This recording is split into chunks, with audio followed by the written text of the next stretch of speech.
बिस्मिल्लाहिर्रहमानिर्रहीम। हमारे बहुत सारे ऐसे मर्द हज़रात या बुज़ुर्ग हैं जिनकी उम्र ज़्यादातर 50 साल से उम्र ऊपर होती है।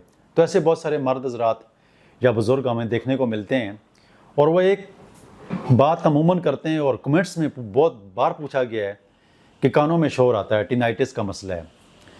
तो जब कानों में शोर आता है या टिनाइटिस का मसला है तो उससे उनकी ज़िंदगी में जो तकलीफ़ें पहुँचती हैं, जो उनको मुश्किलातें होती हैं, वो यकीनी तौर पर बहुत डिस्टर्ब करने वाली होती हैं और उनकी ज़िंदगी का सुकून ख़त्म हो जाता है।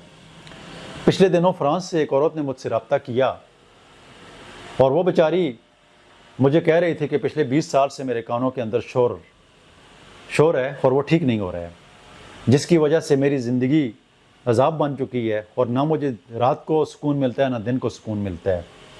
तो मैंने इसको सारम 200 में लिखवाई थी।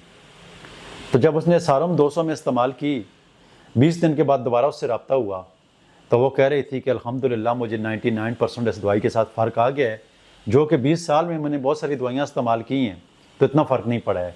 तो सारम 200 में लेकर आप इस्तेमाल करें। इसके 10 कतरे रोज़ाना रात को सोते वक्त ले लिया करें। तो अल्लाह ताला के फजल से बहुत सारे जो हमारे मरीज़ हैं जिनको कानों के अंदर उनको शोर सुनाई देता है, टिनाइटिस का मसला होता है, तो इस एक मेडिसिन से बहुत सारे मरीज़ ठीक हो जाते हैं। लेकिन मैं फिर भी आपको कहूँगा, आपने सेल्फ मेडिसिन का इस्तेमाल नहीं करना है। आपके नज़दीक तरीन जो भी अच्छा होम्योपैथिक डॉक्टर हो उसके पास विज़िट करके अपनी ट्रीटमेंट करवाएं, क्योंकि यहाँ पर मियाज़मेटिक मर्ज़ को भी देखना पड़ता है, उसके मुताबिक भी मेडिसिन देनी पड़ती है और हमेशा के लिए इस तरह मरीज़ ठीक हो जाते हैं। वैसे अगर दवाइयाँ आप खाएँगे तो बाज़ औक़ात ऐसा होता है कि होम्योपैथिक की भी बहुत सारे लोग दवाइयाँ खाते रहते हैं, सारी ज़िंदगी के लिए खाते रहते हैं।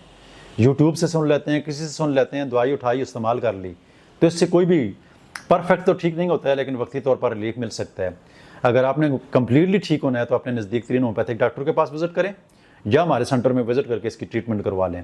प्रोग्राम सुनने का, देखने का बहुत शुक्रिया। दुआओं में याद रखना। अल्लाह हाफ़िज़।